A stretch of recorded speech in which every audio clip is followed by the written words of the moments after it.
कैसे मैं पाकिस्तान से यूके पहुंची। स्कॉलरशिप, फुल फंडेड स्कॉलरशिप, सब कुछ हो गया, सारा कुछ हो गया, लेकिन मेरा जो वीज़ा है वो अपॉइंटमेंट ही नहीं मिली मुझे। जिस दिन मैंने अपना स्टेटमेंट स्टार्ट करवानी थी उस दिन मुझे मेल आती है कि आपका टेस्ट है ना वो डिस्क्वालीफाई हो गया। अब मेरा तो सब कुछ खत्म हो गया, क्योंकि मैं पिछले सितंबर से जो मेहनत कर रही थी, जो एफर्ट्स डाल रही थी, मेरा सब कुछ हो गया। और एट द एंड अगर आपको एक मुल्क में ग्रेजुएशन की डिग्री पे भी आपको जॉब्स नहीं मिल रहे तो मास्टर्स करके आपको क्या ही मिलना है।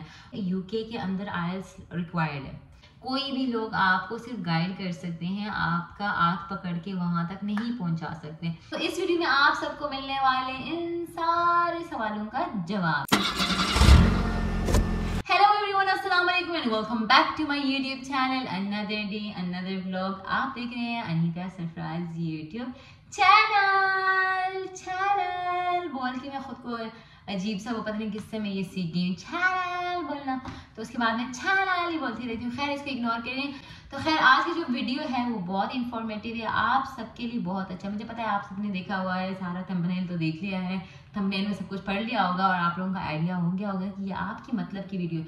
आपकी मतलब की वीडियो मतलब आपने पूरा वीडियो देखना है, देखे जाना है।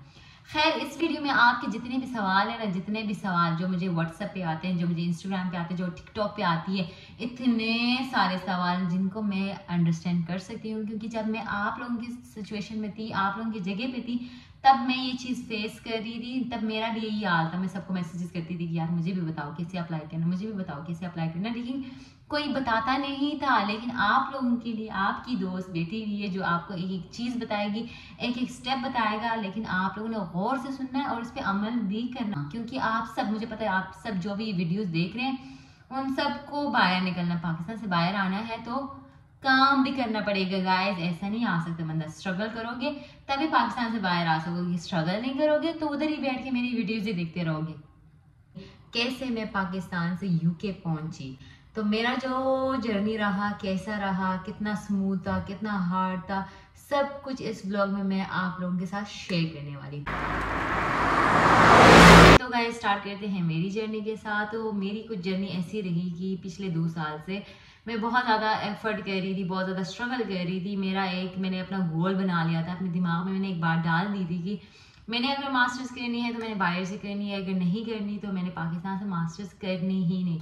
मैंने कहा अगर मेरा बाहर का नहीं होता तो मैंने मास्टर्स आगे मैंने पढ़ना ही नहीं। मेरे मुताबिक ये था कि ग्रेजुएशन की डिग्री मेरे लिए एनफ है, क्योंकि अगर आपको एक मुल्क में ग्रेजुएशन की डिग्री पे भी आपको जॉब्स नहीं मिल रहे तो मास्टर्स करके आपको क्या ही मिलना है। और पाकिस्तान में इतने सारे स्टूडेंट्स जिन्होंने मास्टर्स की है, पीएचडी की है, एमफिल की है, बट एट द एंड उनको जॉब नहीं मिलते। जॉब अगर मिल भी जाता है तो 20,000 की जॉब मिल गई, 30,000 की जॉब मिल गई, तो आपके लिए वो बहुत ज़्यादा स्ट्रगलिंग हो जाती है। आपको बहुत ज़्यादा डिसआर्ट होता है कि यार आपने इतनी पढ़ाई की है, इतना कुछ किया है और आपको जॉब सही से नहीं मिलती, और अगर जितने पैसे आपको मिल भी रहे होते हैं वो भी आपके आने जाने, आपके मतलब ट्रैवलिंग कॉस्ट, आपका खाना पीना उसी में लग जाता है। और एट द एंड आपको फिर घर वालों को बोलना पड़ता है कि यार मुझे पैसे दे दे, मेरा जो है ना गुजारा नहीं है। और अगर फ़ायदा ही क्या कि अगर आप काम भी कर रहे हैं और साथ में फिर घर वालों से मांगना पड़ रहा है कि यार मुझे पैसे नहीं है, मेरे पास पैसा चाहिए, मेरे को पैसा।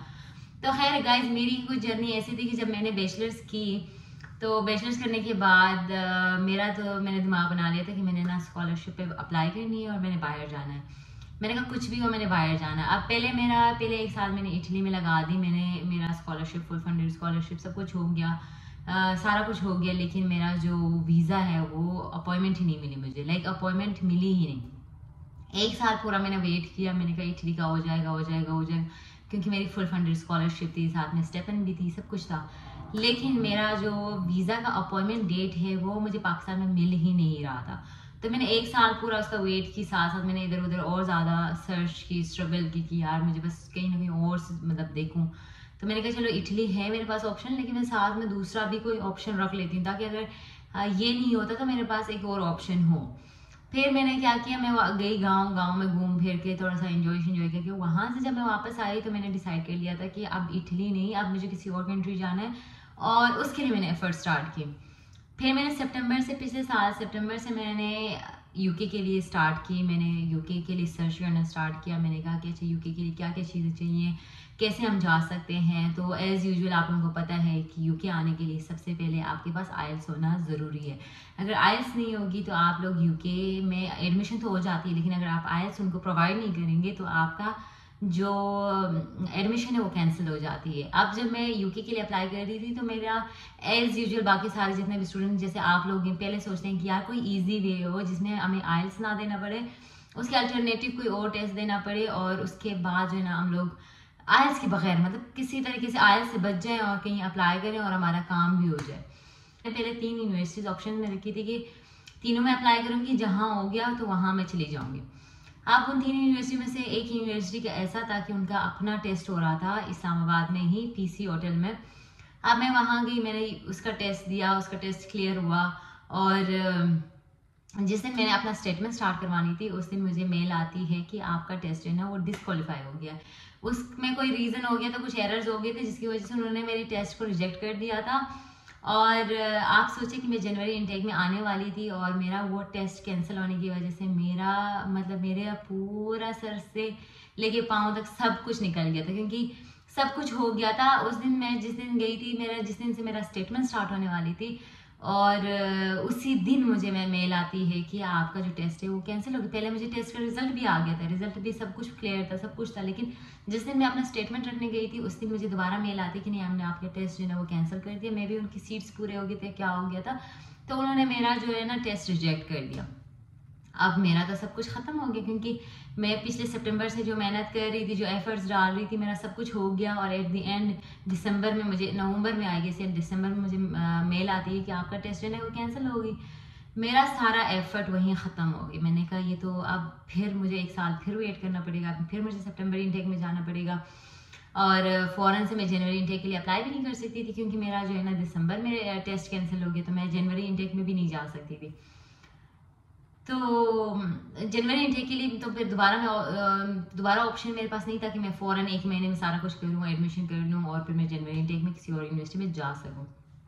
फिर मैंने डिसाइड किया कि नहीं, सबसे पहले मैंने करना है अपना आइल्स क्लियर होगी, उसके बाद ही मैं किसी यूनिवर्सिटी में अप्लाई करूँगी, उससे पहले मैं नहीं करूँगी। क्योंकि आप जिस चीज़ के लिए भी अप्लाई करें, स्कॉलरशिप पे करें, सेल्फ पे करें, या किसी चीज़ के लिए भी करें, वर्क वीज़ा के लिए भी करें, तो आपके लिए यूके के अंदर आइल्स रिक्वायर्ड है। मैंने कहा नहीं, पहले आइल्स क्लियर करूँगी, उसके बाद जो है ना मैं एडमिशन लूँगी। फिर मैंने सबसे पहले दिया टेस्ट आइल्स का टेस्ट जब मेरा क्लियर हुआ उसके बाद मैंने डिसाइड किया कि अच्छा मैं जो है ना मई इनटेक में जाऊँगी, क्योंकि मेरे से वेट नहीं हो रहा था कि यार सितंबर बहुत दूर है, मतलब पूरा 1 साल मेरा फिर से ज़ाया हो जाएगा। मैंने कहा नहीं, मैंने जून इनटेक में अप्लाई करनी है, तो मैंने फिर जून इनटेक के लिए मैंने एफर्ट डालना शुरू कर दी। दिसंबर से लेके मई तक मैंने फिर उसकी स्ट्रगल स्टार्ट की कि पहले आइल्स क्लियर कर दिया, उसके बाद मैंने सारे अपने डॉक्यूमेंट्स क्लियर कराए। उसके बाद 2 यूनिवर्सिटीज़ में मैंने अप्लाई की थी, तो उनमें से जो है ना सल्फर का मेरा पहले ही हो गया और दूसरा यूनिवर्सिटी का भी हो गया था, लेकिन उसमें फिर इंटरव्यू का भी ऑप्शन था कि आपको फिर एक इंटरव्यू और देनी पड़ेगी और फिर उसके बाद आप उस यूनिवर्सिटी में जा सकते हैं। मैंने कहा नहीं, बस अब इंटरव्यू वाला खाने में मैंने जाना ही नहीं, मेरा इधर एडमिशन हो गया है, तो बस मैंने दूसरी यूनिवर्सिटी को ऑप्शन में ही नहीं रखना। मैंने कहा मैं सल्फर में ही जा रही हूँ, और सल्फर को मैंने पहले ही सर्च कर लिया था सारा कुछ, और मैंने उसके सारा वो देखा था। और जिस तरह से मुझे बचपन से शौक था कि मेरी एक बड़ी यूनिवर्सिटी हो जिसमें मैं जाऊं, पढूं और सारा कुछ करूं, शुक्र अल्हम्दुलिल्लाह मेरी यूनिवर्सिटी बिल्कुल वैसा ही है। मुझे इतना पसंद आया मेरा यूनिवर्सिटी, वहाँ की स्टडी, वहाँ का environment, everything is so good, और दिखने में इतना प्यारा, इतनी बड़ी यूनिवर्सिटी कि आपका जो ड्रीम यूनिवर्सिटी है और आपका जो ख्वाबों का यूनिवर्सिटी, जब आप कभी आपने सोची भी नहीं होती और आपको वो यूनिवर्सिटी मिल जाए तो आपकी तो एक ड्रीम पूरी हो जाती है। तो इस तरह से करके मेरा एडमिशन वगैरह सारा कुछ हो गया और मैं आ गई। तो अब आप लोगों के लिए मेरा जो मेन सबसे पहले चीज़ ये है कि आप लोगों ने करना क्या है कि सबसे पहले अगर आप बाहर आना चाह रहे हैं, अगर आप यूके वाली साइड आना चाह रहे हैं, यूके के बारे में मैं आपको ज़्यादा बताऊंगी और बाकी तो आप खुद फिर आपने सर्च कर लीजिएगा। यूके के लिए ये है कि आपने आइल्स देना ही देना है। आइल्स अगर आपका क्लियर होगा उसके बाद ही आप यूके आ सकते हैं। आइल्स में ये है कि 4 मॉड्यूल्स होते हैं और आपका लिसनिंग, स्पीकिंग, रीडिंग और राइटिंग सब बैंड में आपके 5.5 आने चाहिए और ओवरऑल आपका 6 आना चाहिए। अगर 6 आता है तब जाके यूके की यूनिवर्सिटीज़ आपको एक्सेप्ट करती हैं। 6 से ज़्यादा आएगा तो और भी अच्छी अच्छी यूनिवर्सिटीज़ में आपको एडमिशन मिलेगी, लेकिन 6 जो है ना, 6 यहाँ पे मिनिमम आपके 6 आने चाहिए, तब जाके आपको यूनिवर्सिटीज़ में एडमिशन मिल जाती है। कुछ यूनिवर्सिटीज़ ऐसे भी हैं जो 5.5 भी एक्सेप्ट कर लेते हैं, लेकिन मोस्टली यूनिवर्सिटीज़ 6 एक्सेप्ट करती हैं। तो सबसे पहले आप लोगों ने क्या करना है, अपना आइल्स क्लियर करना। आइल्स क्लियर करने के बाद जो है ना, आपने 3 से 4 यूनिवर्सिटीज़ में अप्लाई करनी है। दूसरा, अपना आइल्स आप लोगों ने क्लियर करनी है। तो यूट्यूब पे एक बंदा है असद याकूब, जो कि आइल्स पढ़ाता है और बहुत ज़बरदस्त तरीके से वो टीच करता है। असद याकूब आपने यूट्यूब पे सर्च करनी है, वहाँ से वो आपको पढ़ा देगा। आपको कहीं से क्लास लेने की भी ज़रूरत नहीं है, आपको कहीं पे पैसे देने की ज़रूरत भी नहीं है। मोस्टली लोग कहते हैं यार आइल्स अगर करेंगे तो उसके लिए पहले क्लासेस लेनी पड़ेगी, 2 महीने का, 3 महीने, 4 महीने का, उसके बाद हम टेस्ट देंगे तभी जाके वो पास होगा। नहीं, मैंने आइल्स जो है ना वो सिर्फ असद याकूब की कुछ वीडियोज़ देखी थी, वो भी मेरी एक दोस्त ने मुझे रिकमेंड की थी। आगे मैं आप लोगों को रिकमेंड कर रही हूँ कि मेरा कोई वो जानने वाला नहीं, ना मैं उसको कोई स्पॉन्सर कर रही हूँ। सिर्फ इतना है कि अगर आप लोगों ने आइल्स देनी है तो असद याकूब बहुत अच्छा पढ़ाता है, इतना ज़बरदस्त पढ़ाता है। वो एक एक टिप आपको बताएगा कि कैसे कैसे आपने कौन कौन से सेक्शंस को फिल करनी है। आपने अगर स्कॉलरशिप पे अप्लाई करनी है, स्कॉलरशिप 2 तरह की होती है। तो मोस्टली हमारे गिलगित के जितने भी हैं, मतलब मेरे जितने भी जानने वाले मेरे रिश्तेदार या गिलगित से जितने भी लोग हैं, वो मोस्टली वो स्कॉलरशिप पे आना चाहती हैं। तो 2 तरह की स्कॉलरशिप होती है, एक नीड बेस्ड, एक होती है मेरिट बेस्ड स्कॉलरशिप।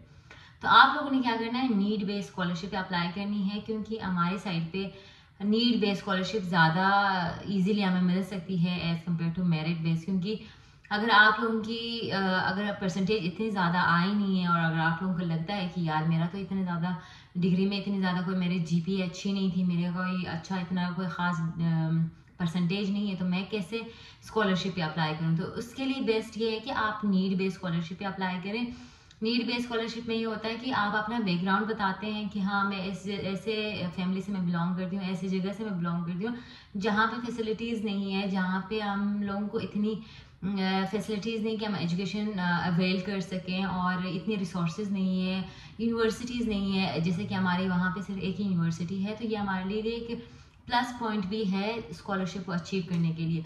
तो आपने उसमें अपनी सारे जो आपकी नीड्स हैं उसमें अच्छे तरीके से बताना है। और मोस्टली दूसरा चीज़ मैंने ये देखा है कि लोगों को लगता है कि अगर हमने पर्सनल स्टेटमेंट लिखनी है तो वो बहुत ही स्ट्रॉन्ग इंग्लिश होनी चाहिए और बहुत ही कोई ओवर किस्म की इंग्लिश होनी चाहिए, जो कि हमें नहीं आती, और कोई बहुत ही परफेक्ट इंग्लिश में हो तो वही हमें पर्सनल स्टेटमेंट लिख के दे तब जाके हमारी सिलेक्शन होगी। ऐसा भी नहीं है। आपकी पर्सनल स्टेटमेंट डिपेंड करता है कि आपने किस तरह से अपनी नीड को आपने डिस्क्राइब की है, कैसे आप लोगों को अपना वो सिचुएशन बता रही हैं कि मुझे वो स्कॉलरशिप क्यों चाहिए, मेरा कैसा नीड है, क्यों मतलब मुझे नीड बेस्ड स्कॉलरशिप चाहिए। अगर आप अपने पॉइंट्स, वैलिड पॉइंट्स वहाँ रखते हैं और जो कि उनको समझ आ जाती है और जिनसे उनको लगता है कि हाँ आपको नीड है स्कॉलरशिप की, तब वो स्कॉलरशिप आपको प्रोवाइड करेंगे। और बाकी आजकल इतने सारे सॉफ्टवेयर्स हैं कि जहाँ से आप अप्लाई कर सकते हैं और अपने पर्सनल स्टेटमेंट लिखवा सकती हैं। और बहुत सारे लोग हैं जो कि ऑनलाइन आपके लिए पर्सनल स्टेटमेंट लिखती हैं। अगर आप खुद नहीं लिखना चाहते हैं तो आप उनको थोड़े बहुत पैसे देके उनसे लिखवा सकते हैं। नहीं तो आजकल चैट जीपीटी। मेन चीज़ ये है कि आप इंटरनेट को कैसे यूज़ करते हैं। अगर आपको पता है कि कैसे आपने यूट्यूब को यूज़ करना है, कैसे गूगल को यूज़ करना है, कैसे आपने चैट जीपीटी को यूज़ करना है, अगर आपको ये सॉफ्टवेयर यूज़ करना आ गया, इसका मतलब है कि आप ज़िंदगी में बहुत आगे जा सकते हैं। क्योंकि हमें लगता है कि यार ये लोग कितने लायक कैसे हैं, इन लोगों को इतना कुछ कैसे आता है, मुझे क्यों नहीं आता, मैं ही नालायक हूँ, बाकी तो सारे बहुत टॉपर है। भाई वो टॉपर्स नहीं होते ना, वो इतने कोई ख़ास उनका अलग से दिमाग है। मेन चीज़ ये है उनको पता है कि कौन सा सॉफ्टवेयर किस तरह से इस्तेमाल करनी है, कौन सा सॉफ्टवेयर कैसे इस्तेमाल करना है, असाइनमेंट उनसे कैसे बनती है, कैसे वहाँ से हम अपने पर्सनल स्टेटमेंट लिख सकते हैं, वहाँ से कैसे हम अपनी चीज़ों को लिख सकते हैं।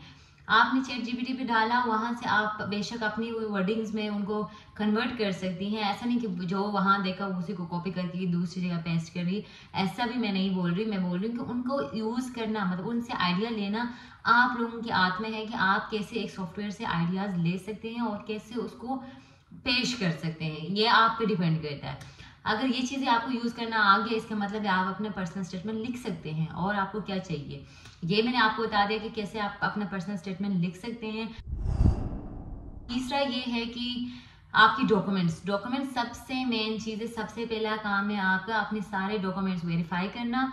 HSC से करनी है और जहाँ जहाँ से करनी है आपने सारे अपने डॉक्यूमेंट्स वेरीफाई करनी है। सारे डॉक्यूमेंट्स को अपने पास ला के उनको स्कैन करके अपने जीमेल में डालो, अपने व्हाट्सएप पे मंगवा लो जिस बंदे से आप स्कैन करवा रहे हो, और सब जगह अपने डॉक्यूमेंट्स रख के अपने लैपटॉप में बेशक सेव कर लो, सब जगह सेव कर लो, क्योंकि जब भी आप जहाँ से अप्लाई करने लगो तो एटलीस्ट आपके जो डॉक्यूमेंट्स हैं वो आपके पास रेडी हों। मोस्टली क्या होता है कि हम कहीं पे भी अप्लाई करने लगते हैं और कहते हैं यार डॉक्यूमेंट्स जो है ना हमारे अभी ये नहीं है, हमारे डॉक्यूमेंट्स वो नहीं है, डॉक्यूमेंट्स पता नहीं कहाँ आए, और जिसकी वजह से हम लोग जो है ना थोड़ा सुस्त हो जाते हैं, अप्लाई करते टाइम फिर पीछे हो जाते हैं एक स्टेप। आपके डॉक्यूमेंट्स आपके पास होंगे, अगर आपके डॉक्यूमेंट्स आपके करीब में होंगे, आपके मोबाइल में होंगे, आपके लैपटॉप में होंगे, आपके जीमेल में होगा, तो आपको अप्लाई करने में इजी होगा और आपको सुस्ती का मुजाहरा करने की जरूरत नहीं पड़ेगी। ये हो गया आपके डॉक्यूमेंट्स, आयल्स, और उसके बाद आपको मैंने कौन सा बताया, खैर जितने भी मैं अब बता रही हूँ पीछे पीछे मैं भूलती जाऊंगी तो आप लोग फिर उनको कवर कर लेना। और एक चीज आपने दिमाग में रखना है कि अगर आप कहीं पे भी अप्लाई करते हैं तो आपने 6 महीने पहले उसके लिए काम करना स्टार्ट करना है। 6 महीने पहले आप अपना प्रोसेस स्टार्ट करें, अपनी एप्लीकेशन पे काम करना स्टार्ट करें। मोस्टली हम क्या करते हैं कि हम सोते रहते हैं और जब लास्ट डेट हम कहते हैं कि अच्छा इसका लास्ट डेट जो है ना वो 12 जुलाई है, तो हम जो है ना 10 जुलाई को रात को बैठेंगे और उसको करने की कोशिश करेंगे, और 12 जुलाई की जो कि वो डेड हो जाती है। और आपको पता है कि ना आपके पास डॉक्यूमेंट्स उस टाइम होती है, ना आपके पास बाकी सारी चीज़ें होती हैं, आप कहते हैं यार बस मैं इसको वैसे वैसे फिल करूँ, अगर मेरी लक चल गई तो ये हो जाएगा, नहीं होगा तो नहीं होगा। ऐसा नहीं होता। आप लोगों ने पूरे 6 महीने से प्लानिंग करनी है कि हाँ मैंने पहले अपने ये स्टेप पूरा करना, फिर ये स्टेप पूरा करना, फिर ये स्टेप पूरा करना, फिर ये स्टेप पूरा करना, और जब आपके 6 महीने पूरे होंगे तो आपका पूरा एप्लीकेशन अच्छे से हो गया होगा। अगर आपको पर्सनल स्टेटमेंट लिखना नहीं आता, कुछ और नहीं आता, तो आप मुझसे आइडियाज ले सकते हैं, मुझे मैसेजेस कर सकते हैं, लेकिन कोशिश करें कि आप 6 महीने से ही अपना काम स्टार्ट करें। कहीं पे भी अप्लाई करते हैं तो आपको 6 महीने का पूरा एक प्रोसेस या साल का एक टाइम चाहिए होता है। कोई भी काम ऐसा नहीं होता कि आज आपने कहा कि मैंने ये चीज़ करनी है और वो कल आपको मिल गया, ऐसा नहीं होता। हर चीज़ के लिए स्ट्रगल लगती है, हर चीज़ के लिए मेहनत लगती है, और उसके लिए पूरा आपको वेट करना पड़ता है। जैसे मैंने आपको पहले भी बताया कि मैंने पूरे 2 साल वेट किए। 2 साल मैंने बहुत ज़्यादा सर्च की, मैंने सब जगह अप्लाई किए। मैंने कहा बस कहीं पे भी हो जाए, मैंने स्कॉलरशिप मैंने बाहर निकलना है, मैंने बाहर जाना है। मेरा वो एक दिमाग में फंस गया था कि मैंने बाहर से करनी है, मैंने बाहर जाना ही जाना है। तो उसके लिए आप एफर्ट करते हैं, उसके लिए आप अपने घर वालों को कन्विंस करते हैं, उसके लिए आप खुद को इस काबिल बनाते हैं कि आपने निकलना है। अगर जब तक आप अपने दिमाग में ये बात नहीं डालेंगे कि आपने कुछ करना है, तब तक आप कुछ नहीं कर सकते। तो पहले आपने ये करना है कि अपनी जो हड आरामी है, अपना जो मतलब अब मुझे पता है लोग थोड़ा सा सर्च करने के बाद हम कहते हैं यार बस मुझसे नहीं होगा, वो नहीं करनी है। अगर आपने अपने दिमाग में अगर एक दफ़ा बना लिया ना, एक तो आपने दिमाग में ये चीज़ डाल लें, ऊपर से अल्लाह से वो चीज़ मांगना शुरू करें कि अल्लाह से बोलें कि मुझे ये चीज़ चाहिए, तो आपने मुझे देना है, और मुझे देना है तो आपने ही देना है। तो आप जब उससे मांगना शुरू करेंगे तो वो देना शुरू करेगा।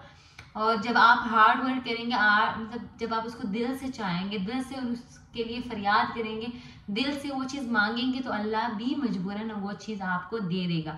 लेकिन मेन चीज़ यही है कि आपको हार्ड वर्क, स्ट्रगल खुद करनी है। मतलब आपको अगर कोई चीज़ अचीव करनी है, उस तक पहुंचने का जो रास्ता है वो आपने तय करनी है, आपकी जगह पे कोई और नहीं कर सकता। बेशक मैं हूँ, अगला कोई और है, कोई भी लोग आपको सिर्फ गाइड कर सकते हैं, आपका हाथ पकड़ के वहां तक नहीं पहुंचा सकते।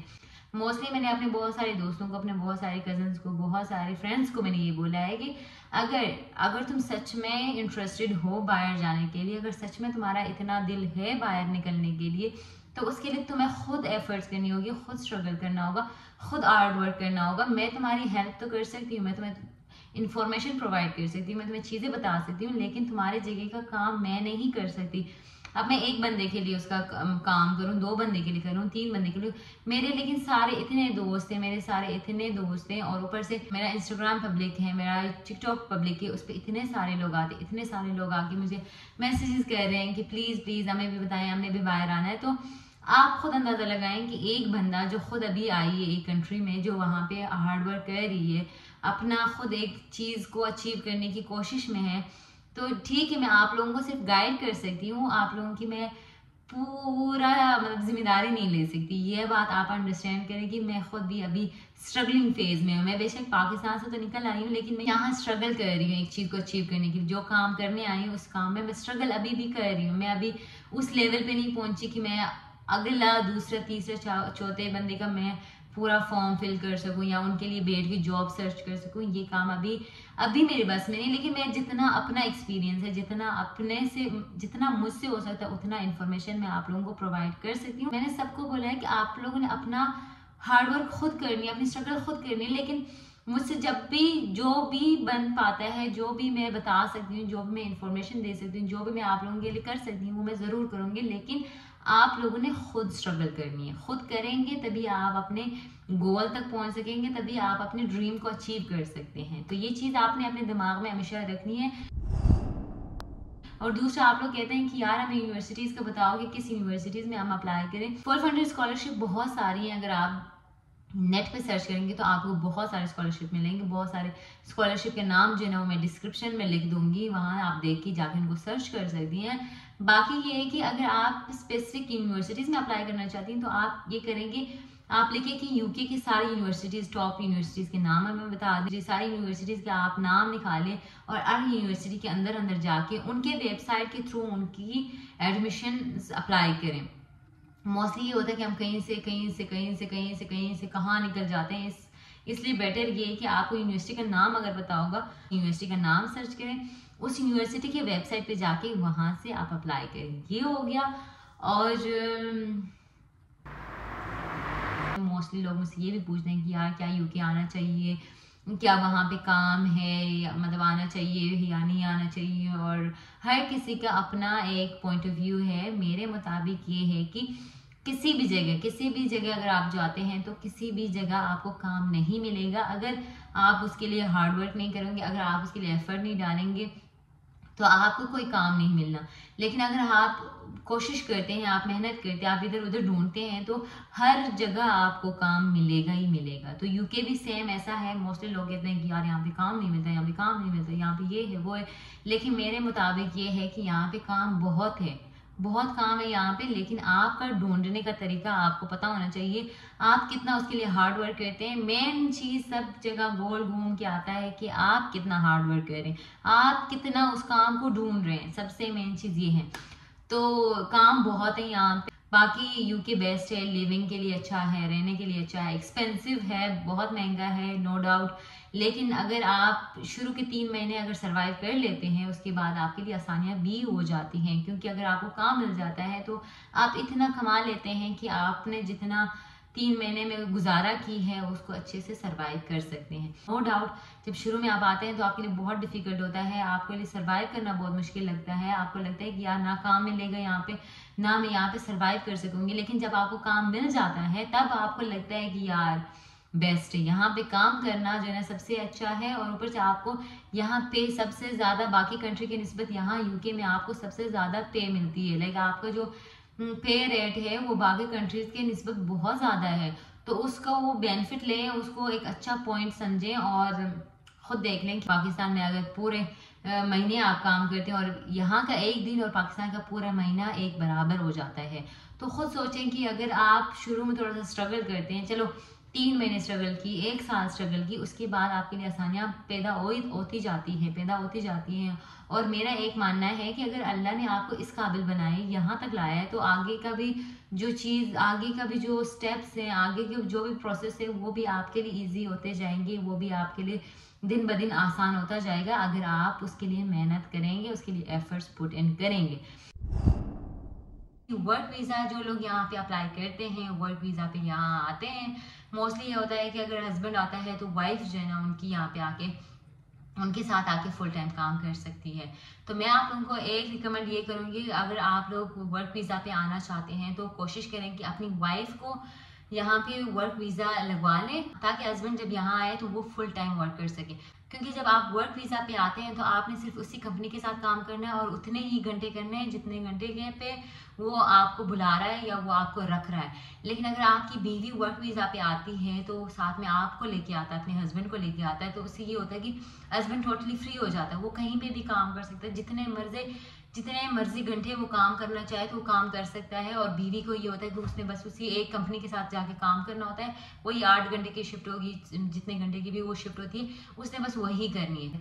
मोस्टली पाकिस्तानी क्या करते हैं, वो खुद तो वर्क वीज़ा पे आ जाते हैं और साथ में बीवी को भी लेके आ जाते हैं। तो ये होता है कि बीवी तो हर जगह काम नहीं कर सकता ना, क्योंकि हमारे लोग जो है ना वो अपनी बीवियों को इतना ज़्यादा काम भी तो नहीं करवा सकते और ना ही इतनी लड़कियां काम कर सकती हैं। इसलिए वो क्या होता है कि वो यहाँ आके वो स्ट्रेसफुल हो जाती हैं, क्योंकि हस्बैंड जो है ना वो एक ही शिफ्ट कर रहा होता है और फिर अपना खर्चा भी निकालना, बीवी का खर्चा भी निकालना और ऊपर से टैक्सेस भी देना है, तो वो आपके लिए बहुत बर्डन हो जाए। तो बाकी आपको जो भी क्वेश्चंस हों, आपको जो भी पूछना हो, जो भी जानना हो, आप मुझे मैसेजेस भी कर सकते हैं, मुझे इस वीडियो के नीचे कमेंट करके भी पूछ सकते हैं। उससे ये होगा कि मुझे थोड़ा सा खुशी होगी कि आप लोग मेरी वीडियोस देखते हैं, उसको लाइक करते हैं, कमेंट करते हैं, शेयर करते हैं, सब्सक्राइब करते हैं। और साथ ही साथ आपके जो भी सवाल होंगे, जो भी परेशानियां हैं, जो भी आपके लिए मुश्किल लगते हैं, उन सब का जवाब मैं अगले वीडियोस में कोशिश करूंगी कि हर वीडियो में थोड़ा थोड़ा करके आप लोगों को गाइड कर सकूं। अल्लाह हाफिज़।